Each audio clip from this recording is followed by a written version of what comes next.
오늘 말씀의 제목은 하나님이 심판하시는 기준. 하나님이 심판하시는 기준이란 제목으로 말씀 나누도록 하겠습니다. 신구약 성경 66권의 흐름은 크게 세 가지로 나누어 볼 수가 있죠. 바로 창조와 타락과 회복입니다. 이 회복의 끝이 바로 구원과 심판이죠. 특별히 성경은 말세 심판을 예표하는 여러 심판의 사건들을 기록해 놓고 있습니다. 성경에 등장하는 이 심판들 가운데 한 가지 공통점이 있어요. 바로 하나님을 믿는 자들이 타락하는 순간에 심판이 임했다는 사실입니다. 즉, 악인들의 상태가 심판의 기준이 아니라는 거예요. 의인들이 잘 믿다가 그들의 타락이 심화될 때 어느 순간 심판이 임한다는 것이죠. 오늘 본문 말씀 베드로전서 4장 17절 말씀 보시면 심판이 어디서 시작한다고 말씀하고 있습니까? 하나님의 집에서 심판을 시작한다 말씀하고 있죠. 심판의 시작이 세상이 아니라 성전, 교회라고 말씀하고 있어요. 첫 번째로 홍수 심판이 일어난 계기도 셋계열의 타락 때문이었습니다.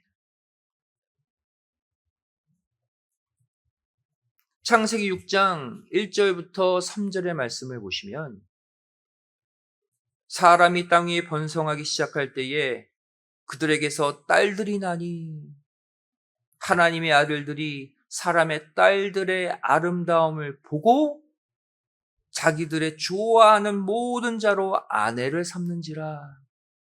여호와께서 가라사대 나의 신이 영원히 사람과 함께 하지 아니하리라. 그리고 심판이 임했어요. 여기에 등장하는 하나님의 아들들, 바로 하나님을 믿고 섬기는 이 당시 셋계열의 후손들을 가리키죠.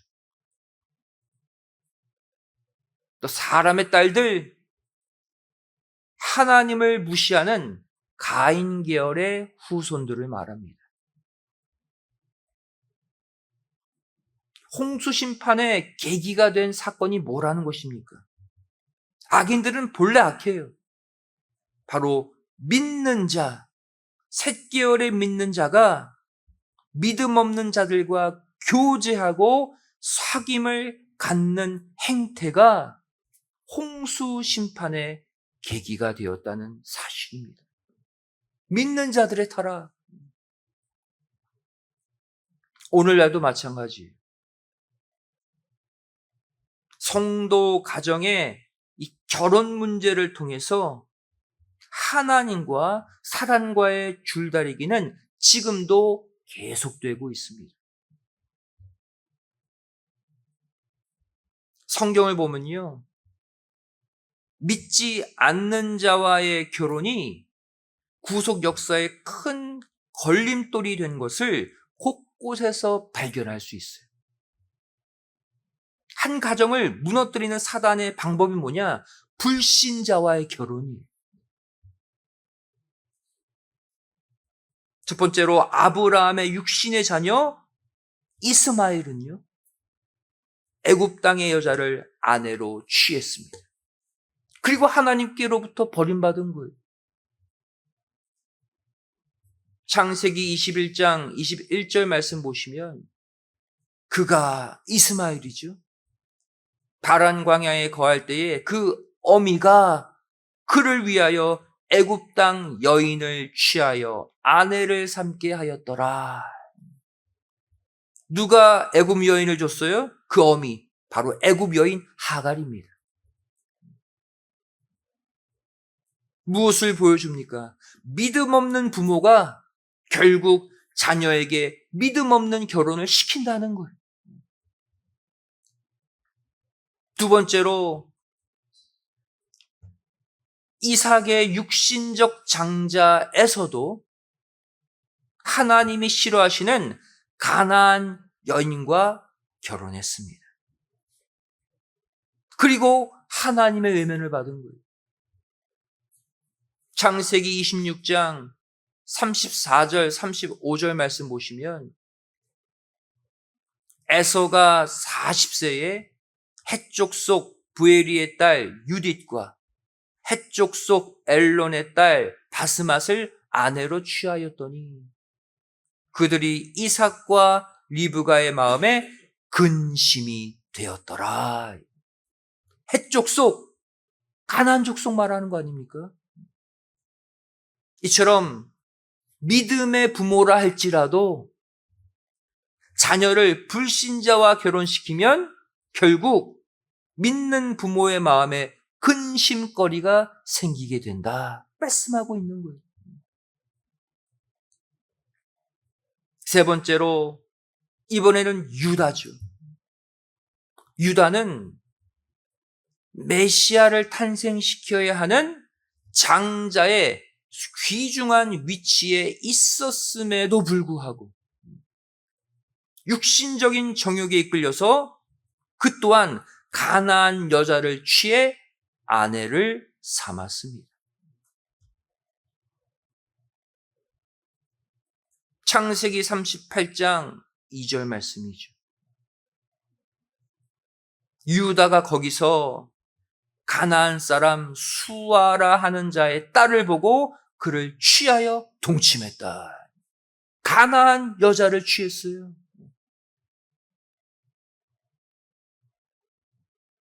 그 두 번째로 이 바벨탑 쌓는 자들을 흩으신 것도 셈 계열의 타락 때문이었습니다. 믿는 자의 타락 사건 후에 심판이 임해요. 바벨탑을 쌓은 주동자 누굽니까? 노아의 아들 가운데 함의 손자 니므롯이죠. 함 계열이에요. 하지만 이 바벨탑 사건의 동조자가 누굽니까? 셈의 5대손 벨렉이.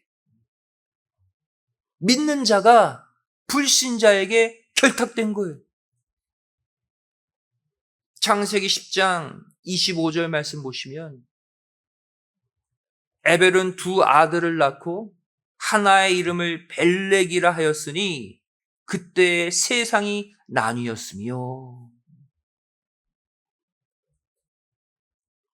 벨렉을 언급하며 그때 세상이 나뉘었다 그랬죠. 세상이 나뉜 사건, 바벨탑 사건을 의미해요. 탑을 높게 쌓아서 하나님께 도전했죠. 하나님이 그늘의 언어를 혼잡게 해서 흩으신 사건을 말합니다.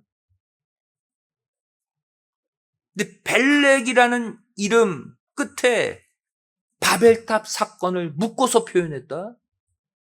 바로 이 벨렉이 바벨탑 사건에 동조했음을 알리고 있는 거예요. 오늘날에도 하나님을 대항하는 자기 명예의 탑, 재물 욕심의 탑, 세상 권세의 탑이 날마다 높이 높이 쌓아져 가고 있습니다. 그리고 이 영적 바벨탑에 수많은 성도들이 오늘날에도 동조하고 동참하고 있다는 사실을 보여주고 있는 것이죠.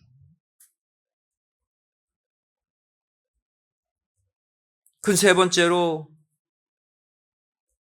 마지막 심판도 믿는 자들의 타락으로 인해 일어나게 됩니다. 항상 심판의 계기는 옛날이나 지금이나 믿는 자들의 타락이에요. 성경은 마지막 심판의 역사를 가리켜서 의인 중에서 악인을 가르는 역사로 표현하고 있어요. 마태복음 13장 49절 50절 말씀, 우리가 잘 아는 구절이죠. 세상 끝에도 이러하리라. 종말의 사건이에요. 천사들이 와서 의인 중에서 악인을 갈라내어 풀무불에 던져 넣으리니 거기서 울며 이를 갈미 있으리라. 의인 중에서 악인을 갈라낸다. 믿는 자들의 타락을 의미해요. 또 계시록 11장 1절 2절 말씀 보시면 또 내게 지팡이 같은 갈대를 주며 말하기를 일어나서 하나님의 성전과 제단과 그 안에서 경배하는 자들을 청량하되 성전 밖 마당은 청량하지 말고 그냥 두라. 청량, 심판을 의미하죠.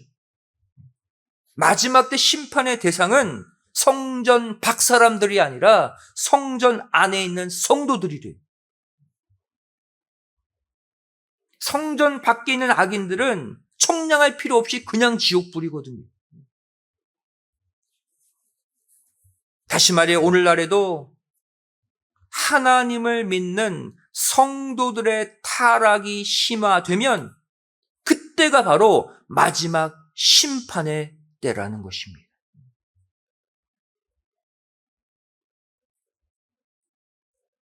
그렇다면 마지막으로 이 마지막 심판을 통과하는 의인 중에 참 의인으로 남으려면 어떻게 해야 되는가? 오늘 본문 말씀 다시 보시면 베드로전서 4장 17절에 하나님의 집에서 심판을 시작할 때가 되었나니 그랬죠.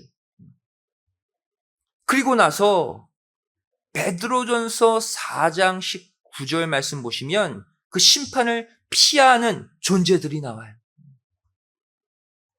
그러므로 하나님의 뜻대로 고난을 받는 자들은 또한 선을 행하는 가운데 그 영혼을 미쁘신 조물주께 부탁할지어다. 그러면 마지막 심판을 통과할 수 있다는 거예요. 여기서 세 가지를 우리에게 말씀하고 있죠. 첫 번째로 하나님의 뜻을 위한 고난을 감수하고 이겨내야 한다는 거예요.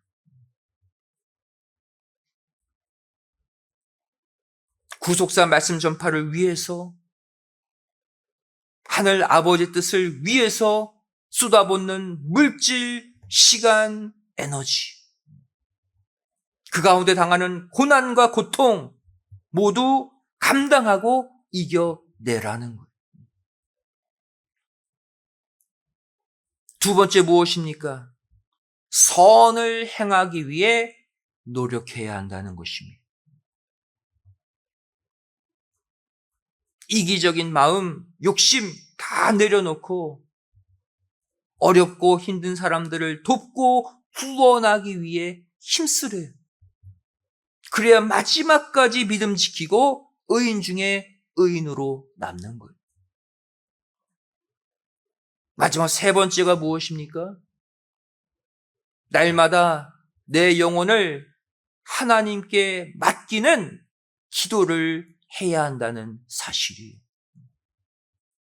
왜? 내 힘으로 믿음 지킬 수 없거든요.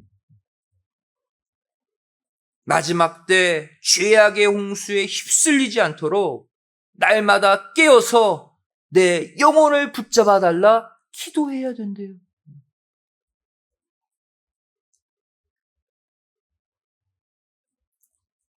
성경을 보시면 마지막 심판이 임하는 중요한 징조 하나를 말씀하고 있습니다.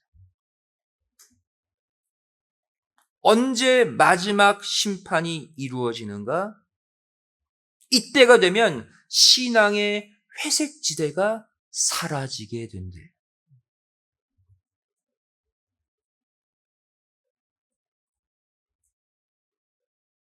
계시록 22장 11절 12절 말씀이죠. 불의를 하는 자는 그대로 불의를 하고 더러운 자는 그대로 더럽고 의로운 자는 그대로 의를 행하고 거룩한 자는 그대로 거룩되게 하라. 보라, 내가 속히 오리니 내가 줄 상이 내게 있어 각 사람에게 그의 일한 대로 갚아주리라. 심판하리라, 그 얘기죠. 언제 심판이 임한대요? 중간지대를 싹 없애고 선한 사람은 완전 선에 붙여버리고 악한 사람은 완전히 악에 붙여버린 뒤에 심판한대요. 옛날에는 법 없이도 하나님 안 믿고도 선한 사람이 있었죠? 오늘날에 없어요. 중간 회색지대를 없애버리고 심판하신다는 거예요. 2025년 중반을 향해 달려가고 있는 지금 내 안에 있는 죄악 스스로 조금도 용납지 않고 다 내어 쫓으셔서 마지막 심판이 임할 때 노아와 같이 구원받는 심판의 기준들이 다 되시기를 주님의 이름으로 간절히 축원드리겠습니다.